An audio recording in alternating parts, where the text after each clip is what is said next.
1 December 2018 kaamirooyinka CCTV-ga ayaa duubay Grace oo ah 22 jir iyo ninkii applicationka Tinderka isku shukaansan jireen ee Jesse iyagoo isu diyaarinaya inay ka baxaan baar ay saacado ka hor ku kulmeen. Sidaad u jeedaanba labadooda waxay kasoo baxayaan goobta waxayna muuqataa inay isku fahmeen si wanaagsan. Wax yar kadib labadoodaba waxay kusii jeedeen guriga Jesse. Dibadda laga eegana wax waliba waxay u muuqdaan kuwa u socda si degan. Haddana mar kale waxaa la arkay iyagoo u sii lugeynaya hotel kale oo meeshaasi u dhow. waxayna labadoodaba galeen hoteelka wax yar kadib cidna ma filaynin intani ay noqon doonto markii ay ugu dambeysay ee Grace la arko iyadoo nool. Maalintii xigtayna waxay ahayd maalinta dhalashadayda balse cidna ma aysan awoodin inay la xiriirto maalintaasi oo dhan. xitaa maalmo kadib xaaladdu sidaas ayay ahayd. waxay u muuqatay sidii inay gebi ahaanba ka baxday oogada dhulka. asxaabteeda iyo qoyskeeda ayaa si degdeg ah u sheegayba in ay maqan tahay balse wax raad ah lama helin. dhinaca kale CCTV-ga wuxuu duubay Jesse oo jooga banaanka marba wiishka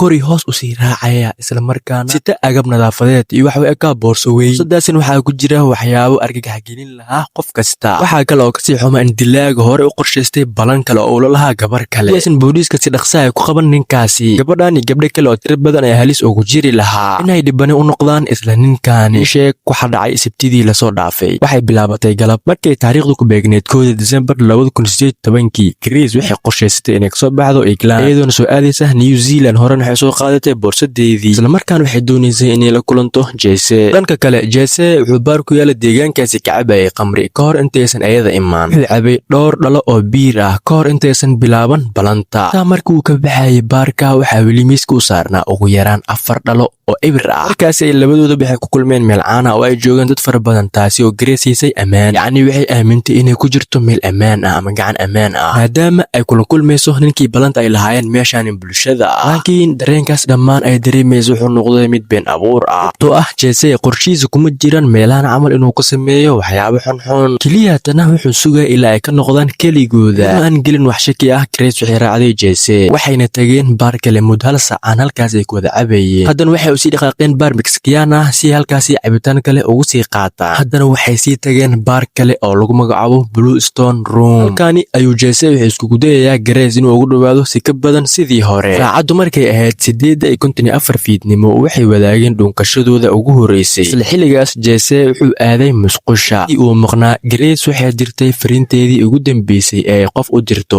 iyadoo saaxiibadeed u sheegtay in wax waliba si cajiib ah ay u socdaan. sheegtay inay si weyn iskula jaan qaadeen Jesse. sidoo kale waxay sheegtay habeenkaas habeenka farxad badan nolosheeda xataa inaysan soo marin. sababtoo ah waxay waqti la qaadanaysaa nin ay jeceshahay laakiin ma aysan ogeyn inuu qorsheynayo inuu nolosheeda kusoo afjaro mid ka mid ah siyaabihii ugu argagax badan. subaxdii xigtay teleefonka Grace waxaa kusoo dhacay fariimo fara badan. waxayna ahayd maalintii dhalashadeeda waxaana jiray asxaab fara badan oo doonaya iyada inay usoo hambalyeeyaan. mid kasta oo fariintaas soo dirayana ma uusan helin wax jawaab ah. calaamadii ugu horeysay ee muujisay inay jiraan wax qalada ayaa waxay ahayd markay saacada 8 subaxnimo. CCTV waxay qabatay Jesse oo keliya isku dhex jira wiishka wuxuuna si shakila u eegayay kaamirada. haddii aad u malaynayso inuu u baxay in gabadha dhalashadeeda uu qaxwo usoo iibiyo ama kafiyo saaxiib arrintu sidaasi ma aysan ahayn. habeenkaasi Jesse wuxuu Grace ku dilay ceeji. hadda wuxuu isku dayayaa inuu qariyo dembigaasi isagoona sameynaya wax kasta oo uu awoodo. markayna saacaddu ku baagneed 8:07 daqiiqo wuxuu u baanaa inuu dhaqso u dhaqaaqo sababtoo ah wuxuu hore usii qorshaysanaya inuu la kulmo xabad kale si uu ayadana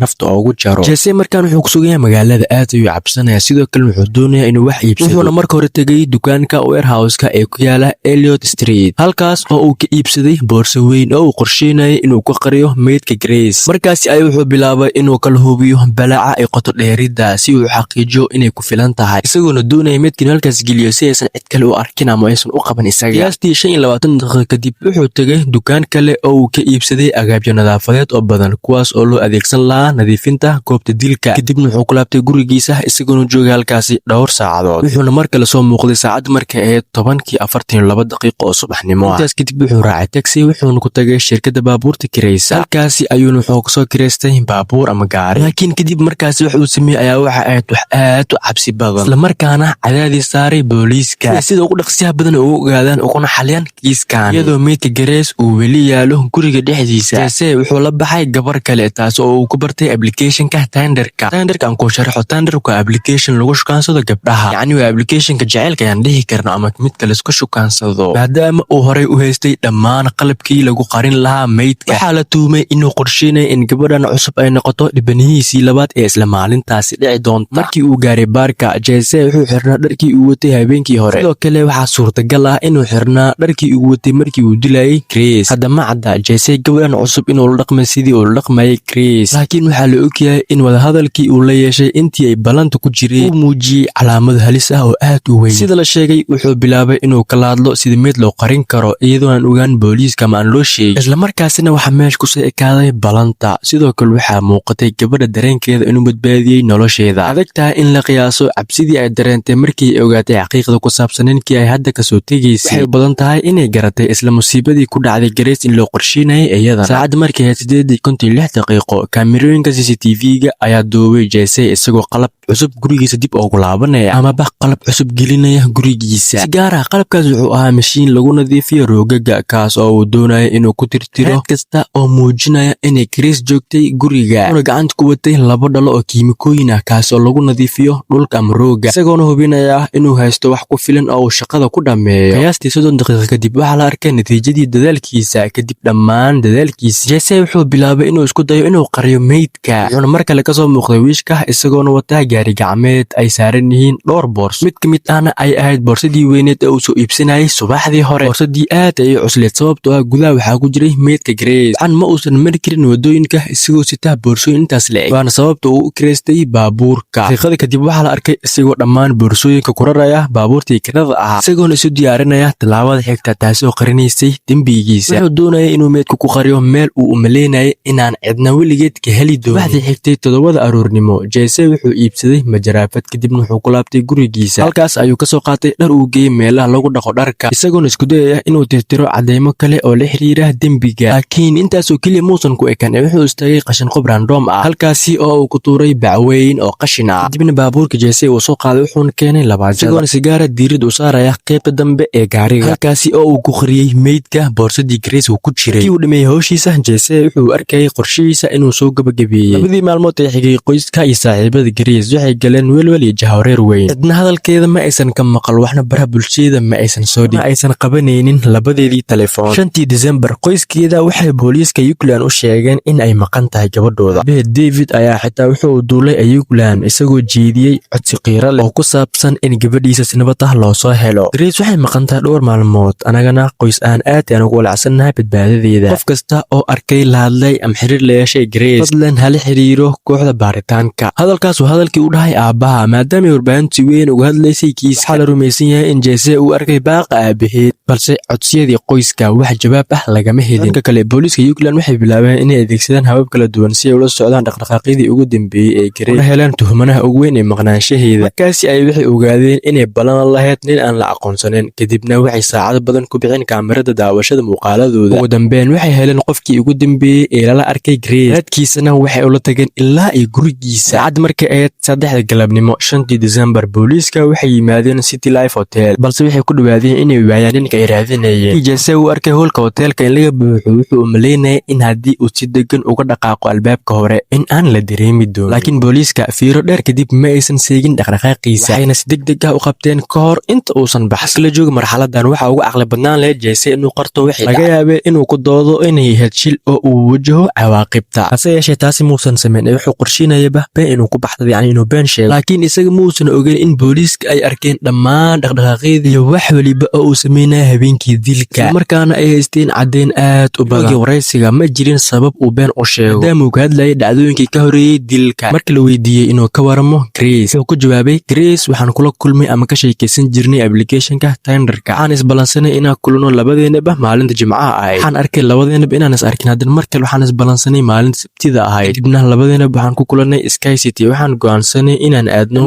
Burger Bar oo ku yaala dabaq koowaad. Diyaar kadib waraysiga, Jesse wuxuu bilaabay beentiisii ugu horeysay. Markaasuu ku dooday Grace inay aad qofkii rabay inuu isaga balan la yeesho. Inkastoo aan horey u soo sheegnay inuu isaga qofkii aad ugu dadaalayay la kulankeeda fariimahoodii hore. La weydiiyey yaa lahaa fikradda in la tago maqaayadda burgerka. Markaas ayuu ku jawaabay aniga, sababtoo ah markii hore wuxuu dhahay ma aan hubin inay aad qof dhab ah, yacni qof jecel dhab ah ii qaba. Markii la weydiiyey maxaad ugula jeedaa, wuxuu ku jawaabay ma maqashay catfish. Asgarigii ayaa dhahay maya. Marka la Jesse adiga jawaab ay wuxuu uga jawaabay catfishing waa marka isticmaalayo sawirada ama xogta qofka oo iska dhigayo qofkaas yacni wuxuu ka wada ayaa waxay tahay anigoo khafiif u ah fariimahayga inaad isticmaasho oo aad qof kale u dirto iyo sawiradeeda adigoo iska dhigaya aniga si aad ii soo jiidato catfishing sidaas ayaa loo yaqaana ayuu ku dhahay markaad la kulantaan wuxuu dhahay waxaad ogaanaysaa inuu yahay qof gebi ahaanba ka duwan applicationka Tinderka dadka badankood waxay ku qiimeeyaan muuqaalka sidaas darteed haddii qof isticmaalo sawiro soo jiidasho badan waxaa badanaya fursadda ah in la doorto markaas ayaa la weydiiyey sidee bay kula tahay in kulanka meel fagaara uu ku ilaalinayo yacni inuu ku ogaanayo adiga waxa aad tahay markaas ayuu ku jawaabay waxaa meesha jooga amni haddii aysan ahaan lahayn qofkii ay sheegtay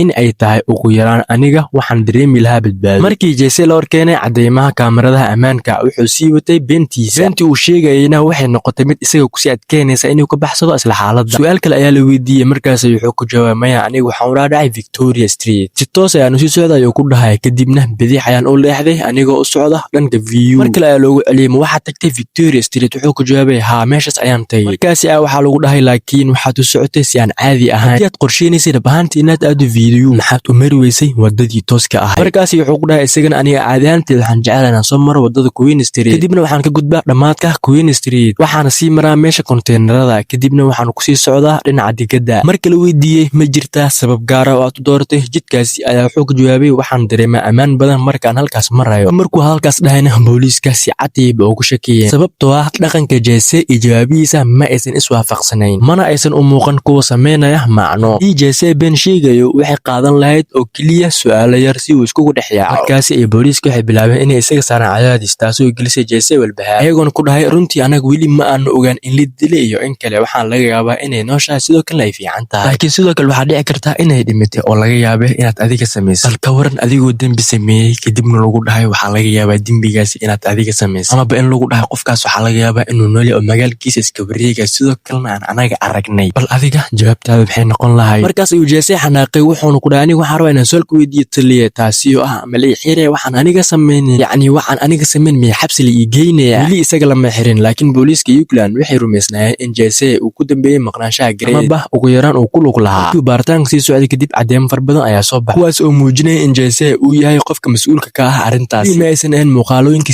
CCTV-da sidoo kale waxaa jiray cadeymo kale soo xasuuso boorsadii cusbeed iyo agabkii nadaafadda ee Jesse soo iibsaday subaxdii ka dambeysay waxa ugu yaabka badnaa ayaa waxa ay dhammaan waxyaabihii soo iibsaday wuxuu ka bixiyay lacagta kaarka Grace sidoo kale lacag dheeraad ayuu ku sii baxsaday taasoo ku sii joogay City Life Hotel waxa xitaa suurtagal ahayd in balantiisa labaad uu ku bixiyay lacagta Grace halmaan dheeraad hotelka uu ku qaadanayay Jesse waxay siinaysay waqti uu ku nadiifiyo dhammaan wixii dhacay laakiin mashiinka nadiifinta roogaga oo kaliya kuma aysan filin inuu ku tirtiro dhammaan cadeymaha markii booliiska ay baareen gurigiisa waxay heleen raadad dhiiga Grace agii kaarka laga bixinayay hadaladii marqaatiyaasha xogta taleefanada gacanta oo muujinaysa in Grace iyo Jesse isla meel joogay iyo faahfaahin weyn oo laga helay muuqaalada CCTV-ga dhammaan cadeymahaas waxay Jesse ku cadaadiyeen meel uusan ka baxsan karin wareysigii dhacay 7 December Jesse ma uusan helin doorasho kale ee wuxuu qirtay dembiga qirashadaasi waxay si degdeg ah u horseeday mid kamid ah difaacyadii maxkamadeed ee ugu yaabka badnaa uguna murunka badnaa waxaan ka hadalnay Content Shades of Grey kuwaasi oo ah filim ku saabsan khiyaaliga galmada bilowgii horena wax walba waxay iska hayeen caad oo aad ay u degnaayeen kadibna waxay weydiisay haddii aan sameyn karno bondage laakiin waxa kaliya ay xasuusta ayaa waxay tahay inaan dhex hurday musqusha dhexdeeda hadalkaasi ayaa waxaa yiri Jesse sidoo kale Jesse wuxuu yiri aniga waxaan ahaa qof naxsan sidoo kale mana garanin waxaan sameeyay hoos ayuu soo degay ayuu leeyahay sidoo kale waxaan markaas ahaa maba aqaan ku lahaa maskaxdeedana meel bay ku jirto ayuu yiri mana rumaysan karin wixii dhacay sidoo kale wuxuu sheegay inuu caad u cabsanay sidoo kale argagaxay markaas ayuu wuxuu sii raacay waxaan u maleynaa inay iska sii tagtay oo ay u tagtay qabiir ku takhasusay baaritaanka meydadka sidoo kale wuxuu sii raacay qabiirkaas ayaa wuxuu sii baari doonaa hadin meydka sidoo kalena wuxuu si xirfad leh u ogaan karaa sababta qofkaasi u dhintay markaas ayuu dhahay waxaan soo iibsaday boorso kadibna waan soo noqday waxaan ahaa qof aad u naxsan sababtoo ah wax walba uma ekaan sida saxda ah hadan wuxuu dhahay waan baxay si aan u soo qaato agab nadiifina ama adabka nadaafadaha markaas ayuu hadan wuxuu sii dhahay mid kamid ah asxaabteyda waxaan u diray fariin waxaan ku dhahay waxaan kula kulmayaa rivalry-ga markaan ayada la cabay cabitaano waxaan ku soo noqday City Life halkaas aan waqtigeyga idil ku soo qaatay midaasin aad ayaan ugu xumaa ayuu ku dhahay hadan wuxuu ku dhahay waxaan u degay qaybta hoose waxaan soo qaatay gaari gacmeedkii boorsooyinka waxaan soo saaray boorsadii dusha hadan waxaa watay baabuurkii kirada ah waxaan u leexiyay Wilson Cars halkaas ayaan gaarigii ku soo baakin gareeyay maalintii xigtayna waxaan toosay qiyaastii 5 aroornimo waxaan kaxeeyay baabuurkii markaas waxaan tagay Suumiya markii hore waxaan soo qaatay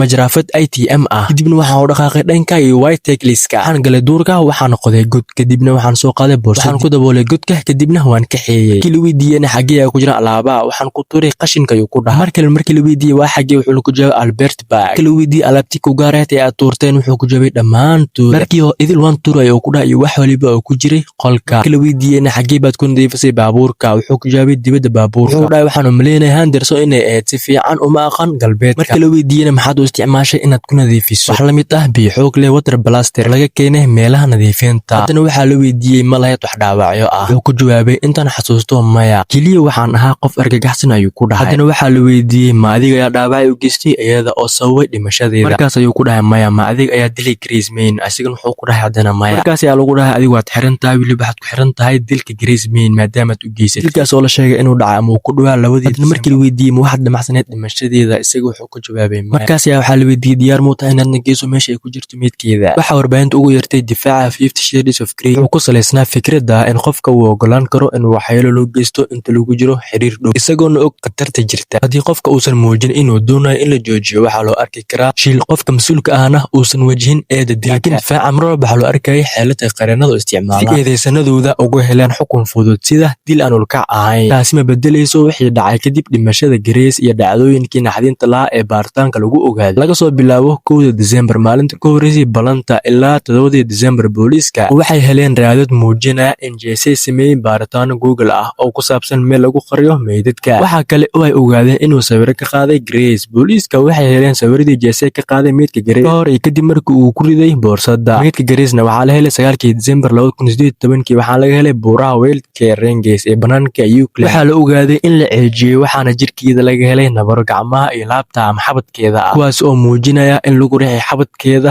dhulka saaxiibayaal New Zealand malahan nidaam ah dilka darajadiisa koowaad ama labaad maan eedaha dililka waxaa loo tixgeliyaa isku mid waxayna qaadi karaan xabsi daa'im taas waxay ka dhigan tahay inaan loo baahneen baaritaan ku saabsan qorsheynta hore ee dilka waxa kaliya ee muhiimka ah waxay tahay Jesse inuu dilay eeda iyo in Jesse wuxuu sii wadayba inuu sheegto inuusan isaga leen wax dambi ah laakiin ugu dambeyn waxaa lagu helay dambi 21 Febraayo 2020 waxaa lagu xukumay xabsi daa'im isagoona ugu yaraan 17 sano kadib uusan heli karin xabsi fasax maxkamadeyntiisa laba dumar oo kale ayaa soo baxay iyagoo sheegay in Jesse uu ku sameeyay weerar kadib markii ay ku barteen application-ka Tinder sidoo kalena eedahaasi waxaa lagu helay dambi taasoo ku dortay 11 sano oo kale oo xukunkiisa ah saaxiibayaal kani waa mid kamid ah dililkii qorsheysnaa midkoodii ugu argagax badnaa halkaanina waxaa ku soo dhamaaday muuqaalkeeni maanta